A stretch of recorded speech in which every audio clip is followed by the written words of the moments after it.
Here we have the 2024 Wired Freedoms. We have the Titan Orange and the blue, and I do believe that the orange looks a little bit better.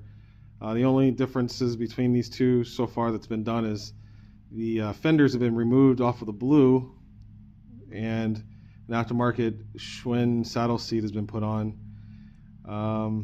That's pretty much it. They've been great bikes. They have tons of power in them. I think, it's nice to have the frame on it, or at least not the frame, but the rack. So eventually I ordered a saddlebag and a few other things. Put this bar end mirror on here, which is pretty nice. And also the phone holder there, the adjustable phone holder that came directly from them, from Wired. So they've been pretty awesome. Haven't had any issues with them so far. Just great looking bikes. Really tall, really big, and just overall very awesome.